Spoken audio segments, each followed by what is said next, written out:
ॐ नमः शिवाय। श्री सांब शिवाय नमः।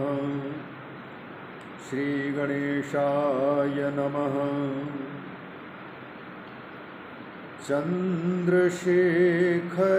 चंद्रशेखर चंद्रशेखर पाहि मां। चंद्रशेखर चंद्रशेखर चंद्रशेखर पाहि मां। हे महेश्वर हे महेश्वर हे महेश्वर रक्ष मां। हे महेश्वर हे महेश्वर हे महेश्वर रक्ष मां। चंद्रशेखर चंद्रशेखर चंद्रशेखर पाहि मां। हे महादेव हे महादेव हे महादेव पाहि मां। हे महादेव हे महादेव हे महादेव पाहि मां। चंद्रमौले चंद्रमौले चंद्रमौले रक्ष मां। चंद्रमौले चंद्रमौले चंद्रमौले रक्ष मां। चंद्रशेखर चंद्रशेखर चंद्रशेखर पाहि मां। हे महेश्वर हे महेश्वर हे महेश्वर रक्ष मां। हे महेश्वर रक्ष मां। हे महेश्वर रक्ष मां। बोले शंकर भगवान की जय। अथ श्री शिव महापुराणे प्रथमायां विद्येश्वर संहितायां तृतीयोऽध्यायः। व्यास उवाच इत्याकर्ण्यवचः सौतं प्रोचुस्ते परमर्षयः। वेदान्तसार सर्वस्वं पुराणं श्रावयाद्भुतम्। श्री सूत जी महाराज तीर्थराज प्रयाग में गंगा कालिंदी संगमे, गंगा और यमुना के संगम स्थल पर अनेक ऋषि मुनियों के बीच में शिव पुराण की कथा सुना रहे हैं और शौनक उन समस्त ऋषियों की ओर से नाना प्रश्न उपस्थापित करते हैं। उन प्रश्नों का शास्त्र सम्मत और अनुभव सम्मत उत्तर दे रहे हैं श्री रोमहर्षण ऋषि जी। रोमहर्षण ऋषि जी यह कह चुके हैं, शैवं पुराणममलं शिवकीर्तितं तत् व्यासेन शैव प्रमणेन च संगृहीतं। संक्षेपतः सकल जीव गुणोपकारं तापत्रयघ्नमतुलं शिवदं सतां हि। भगवान शिव के स्वरूप का वर्णन करने वाला यह शैव पुराण, शिव महापुराण स्वयं में अत्यंत निर्मल है। अतः जो जन इस शिव महापुराण का श्रवण करते हैं, कीर्तन करते हैं, मनन करते हैं, उनको भी यह शिव महापुराण शिव के समान ही और इस पुराण के समान ही निर्मल बना के रख देता है। क्योंकि भगवान शिव ने स्वयं इस शिव पुराण का कथन किया है और शैवों में अग्रगण्य भगवान वेदव्यास जी ने संक्षेप करके इसको संग्रह किया है। संक्षेपतः किस लिए किया है? सकल जीव गुणोपकारम, समस्त जीवों के लिए गुणों के भंडार रूप जान करके इसको संक्षिप्त किया है, ताकि कोई श्रवण करे, मनन करे, कीर्तन करे, कथन करे तो उनके समस्त तापों का विनाश हो सके। क्योंकि यह पुराण त्रिशूलपाणि भगवान शंकर की पावन कथा है। भगवान शंकर तीनों तापों को दूर करते हैं। उसी प्रकार से यह शिव पुराण भी तापत्रय को दूर कर देता है। तापत्रयघ्नमतुलम शिवदं सताम ही, तीनों तापों को समाप्त कर देता है। दैविक, दैहिक, भौतिक ताप व्यक्ति को नहीं व्यापते हैं। और संत लोगों के लिए तो यह शिवदम साक्षात भगवान शंकर को प्रदान करने वाला, अथवा शिवदम कल्याणम शिवम, कल्याण प्रदान करने वाला, श्रेय प्रदान करने वाला है। और इसमें क्या वर्णन किया गया है, सूत जी पहले ही कह चुके हैं। विकई तवो धर्म इह प्रगीतो वेदांत विज्ञानमय प्रधान। इस पुराण में उस धर्म का निरूपण किया गया है जिस धर्म में कैतव की मिलावट नहीं है, छल कपट नहीं है, निष्कपट धर्म का निरूपण किया गया है, जो कि वेदांत विज्ञानमय प्रधान, मुख्य रूप से वेदांत के विज्ञान से परिपूर्ण है यह ग्रंथ। और अमत्सरांतर बुध वेद्य वस्तु, इस शास्त्र में, इस पुराण में उस अद्वितीय वस्तु का निरूपण किया गया है जिसको भगवान शिव कहा जाता है। और उस शिव को केवल वे लोग ही जान सकते हैं जो अमत्सरांतर, जिनका चित्त मत्सर से रिक्त है, ईर्ष्या, द्वेष, जलन, इन सब से खाली है जिनका हृदय, वही भगवान शिव को समझ सकते हैं। अमत्सरांतर, जिनके अंतर में मत्सर नाम की चीज़ नहीं है। मत्तः अग्रे सरति, मुझसे ये आगे बढ़ा जा रहा है। देखो अभी अभी तो इसकी नौकरी लगी, अभी अभी तो इसने काम धंधा प्रारंभ किया और हमसे बहुत आगे बढ़ गया। तो इस प्रकार से आगे बढ़ने वाले को देख करके जो अंतर में एक ज्वाला फूटती है, उसका नाम है मत्सर, जिसको कहते हैं ईर्ष्या, जिसको कहते हैं जलन। तो जिन संतों के हृदय में या जिन सज्जनों के हृदय में दूसरों की उन्नति देख करके ईर्ष्या नहीं है, ऐसे लोग ही भगवान शंकर को पाने के और जानने के अधिकारी हो सकते हैं। अतः अमत्सरांतर बुध, ऐसे विद्वान जिनके चित्त में ईर्ष्या नहीं, वही लोग जिस वस्तु को जान सकते हैं वह है भगवान शिव। संक्लिप्त सत्क्लिप्त मंत्रौघ त्रिवर्ग युक्तम, और इसमें उन मंत्रों का निरूपण किया गया है जो भगवान शिव की प्राप्ति कराते हैं और धर्म, अर्थ, काम, मोक्ष, इन चारों पुरुषार्थों को प्राप्त कराने में अपनी महत्वपूर्ण भूमिका निभाते हैं।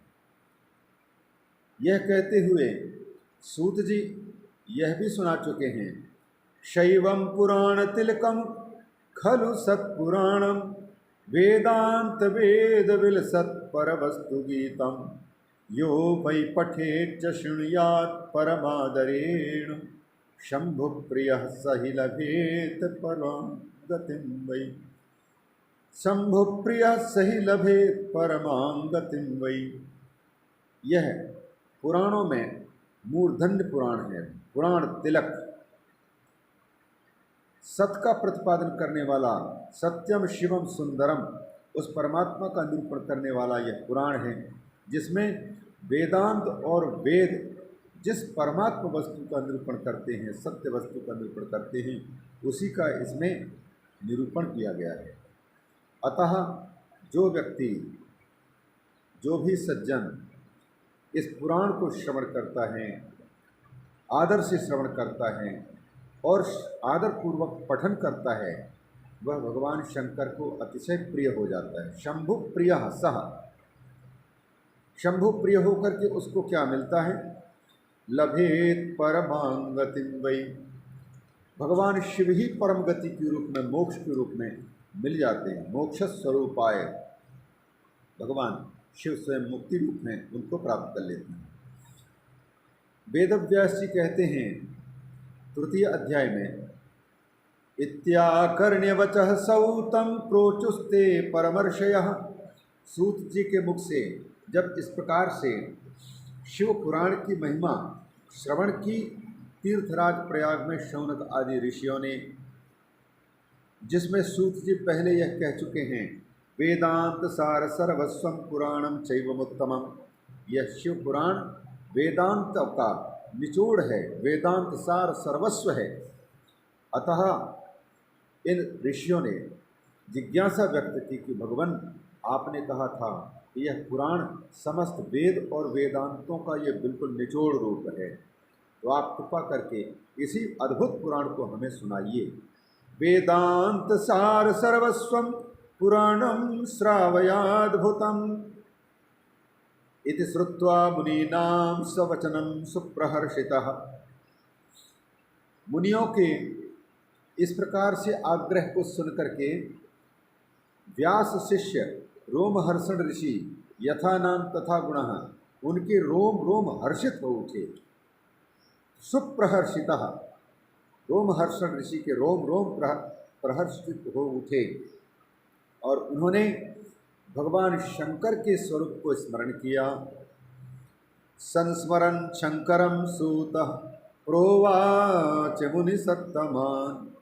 क्योंकि वक्ता भगवान शिव का यदि कथन कर रहा है तो भगवान शिव का स्मरण करके उन्हीं भगवान से पहले प्रार्थना करे कि प्रभु, आपके स्वरूप को कोई जान नहीं सकता, वही जान सकता है जिसको आप जना देते हैं। सोई जानई जेहि देहु जनाई, जानत तुमहि हुई जाई। भगवान, आपके स्वरूप को कोई नहीं जान सकता, बस आप कृपा करके जिसको जना देते हैं वही आपको जान सकता है। अतीतः पंथानम तव च महिमा वाङ्मनसयो, रतद्व्यावृत्यायं चकितमभिधत्ते श्रुतिरपि। सकस्य स्तोतव्यः कतिविधगुणः कस्य विषयः, पदे त्वर्वाचीनि पतति न मनः कस्य न वचः। आचार्य पुष्पदंत कहते हैं शिव महिम्न स्तोत्रम में, हे भोलेनाथ, आपका स्वरूप कोई जान नहीं सकता। जानेगा कैसे? जब आप किसी मन के सीमा में आवें। आँख से दिखाई देने वाली वस्तु को आँख से जाना जा सकता है, कान से सुनने में आने वाली वस्तु को कान से सुनकर के जाना जा सकता है, लेकिन आप तो हैं अतीतः पंथानम तव च महिमा वाङ्मनसयो। आपकी महिमा, आपका स्वरूप तो मन और वाणी से परे है। मन की पहुँच से आप परे हैं। मन से पूरी दुनिया का चिंतन किया जा सकता है, लेकिन दुनिया बनाने वाले का चिंतन कोई मन की सीमा में कैसे कर सकता है? मन से परे है और वाणी से ही किसी को कथन करता है। ये शास्त्र वाणी रूप हैं, लेकिन आप वाणी से भी परे हैं। तो आपका स्वरूप मन की सीमा से परे, वाणी की सीमा से परे, तो फिर आपका कथन कोई करे तो करे कैसे, और आपको जाने तो जाने कैसे? आपका मनन चिंतन करे तो करे कैसे?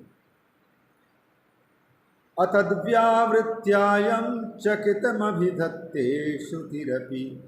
इसीलिए वेद जो भगवान शिव का वर्णन करते हैं वो सीधे सीधे भगवान शंकर ऐसे हैं वैसे हैं इस प्रकार से विधि मुख से वर्णन नहीं करते हैं, बल्कि वर्णन करते हैं तो निषेध मुख से वर्णन करते हैं।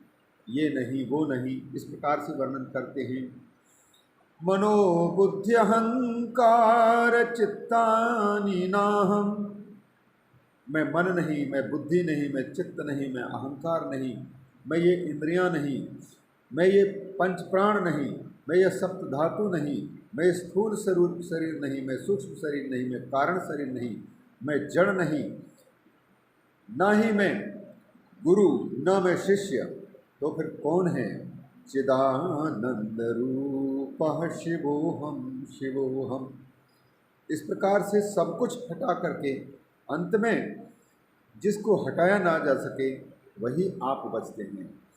जैसे किसी पत्थर में भगवान की मूर्ति छिपी रहती है लेकिन दिखाई नहीं देती है। जब कुशल मूर्तिकार हथौड़ी या छेनी से उस पत्थर को, अनावश्यक अंग को छेनी के माध्यम से और उस हथौड़ी के माध्यम से हटा देता है तो उस पत्थर में छिपी हुई भगवान की दिव्य मूर्ति प्रकट हो जाती है।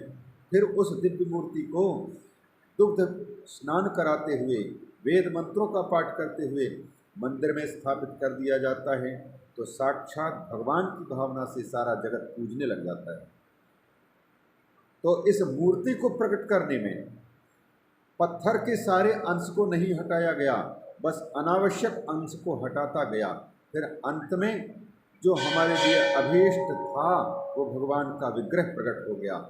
उसी प्रकार से निषेध शेष जयता दशेष, मन बुद्धि चित्त अहंकार वाक् पाणिपात पायुपस्थ और श्रोत्र जिह्वा नासारंध्र आँख कान, इन सबके पकड़ में जो जो आता हो उसको निरसन करता गया। ये नहीं, वो नहीं, ये नहीं, ये इंद्रियों की पकड़ में, प्राकृत वस्तुओं की पकड़ में ना आने वाली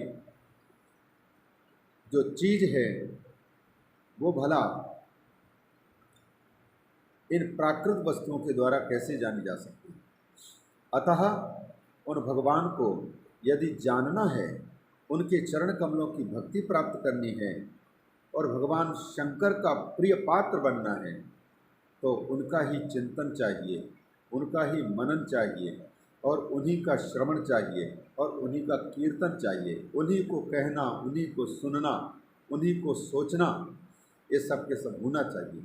अतः भगवान शंकर से यही प्रार्थना करते हैं सूत जी महाराज कि भोलेनाथ, मैं आपके स्वरूप का वर्णन करने जा रहा हूँ, कृपा करके आप मेरी वाणी को पावन बना दें, मेरे हृदय कमल में विराजमान होकर के आप अपने स्वरूप को प्रकट करते रहें।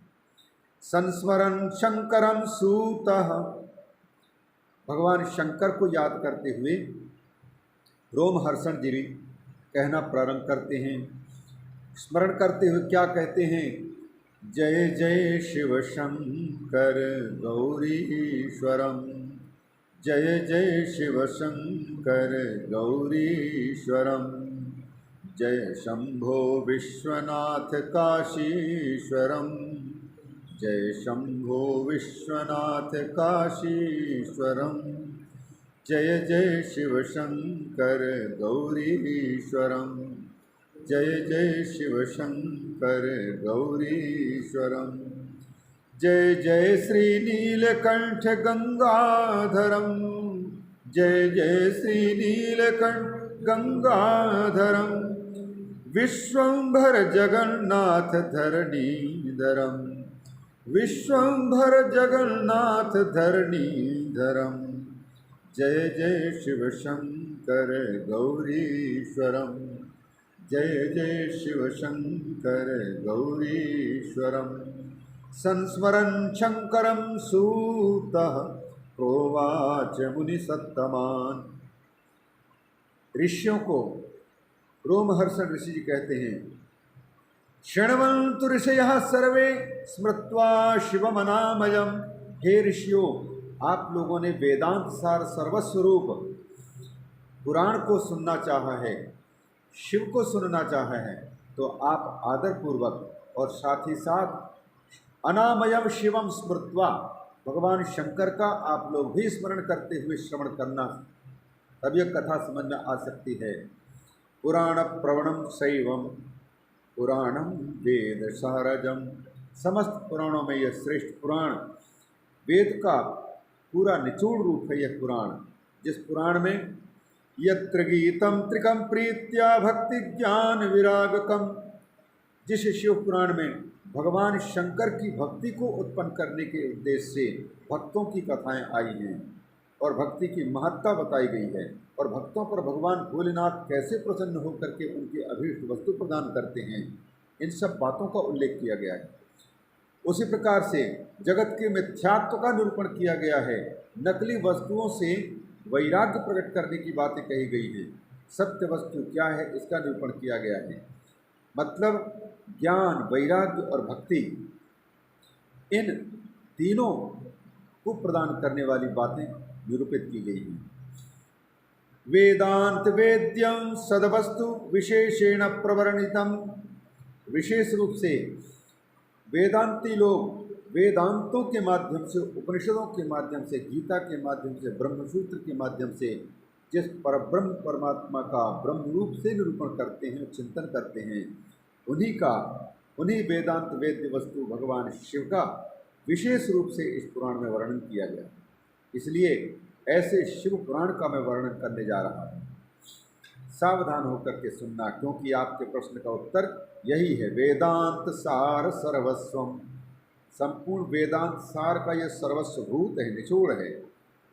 शृण्वन्तु मुनयः सर्वे पुराणं वेद सारजम, पुरा काले महता कल्पेति ते पुनः पुनः, अस्मिन्नुपस्थिते कल्पे प्रवृत्ते सृष्टिकर्मणि, मुनीनां षट्कुलीनानां ब्रुवतामितरेतरम्, इदं परमिदं नेति विवादः सुमहानभूत्। मुनियों से कहते हैं,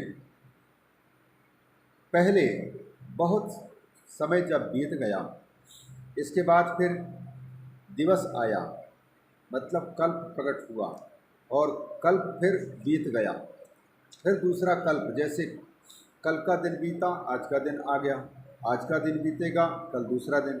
उसी प्रकार से ब्रह्मा जी के एक दिन को एक कल्प बोलते हैं। तो ब्रह्मा का एक कल्प बीता माने एक दिन बीता, और एक दिन बीतने पर रात्रि आते ही जैसे संसार के लोग सोते हैं, उसी प्रकार से ब्रह्मा जी का कल्प जब बीतता है तो ब्रह्मा भी विश्राम करते हैं। और ब्रह्मा जी का दिन 1000 चतुर्युगी का होता है। मतलब सतयुग, त्रेता, द्वापर, कलयुग, सतयुग, त्रेता, द्वापर, कलयुग, ये चारों युग बारी बारी से 1000 बार बीत जाते हैं, तब जाकर के ब्रह्मा जी का सवेरे से शाम तक का दिन कहलाता है। और फिर इतनी ही बड़ी रात्रि है, जैसे मनुष्यों के 12 घंटे का दिन और 12 घंटे की रात्रि होती है, उसी प्रकार ब्रह्मा जी के भी दिन 1000 चतुर्युगी का, और उतनी बड़ी ही रात्रि माने 1000 चतुर्युगी की। वो तो कितने करोड़ वर्ष, कितने अरब खरब वर्षों का ब्रह्मा का दिन और रात्रि होती है। तो ब्रह्मा जी का जब दिन बीता तो रात्रि आई, रात्रि आई तो ब्रह्मा जी प्रलय में नैमित्तिक प्रलय करके और विश्राम करने चले गए। इसके बाद फिर जब प्रातः काल का समय आया तो ब्रह्मा जी की नींद खुली और दिन आ गया। सृष्टि कर्म में प्रवृत्त होने लग गए।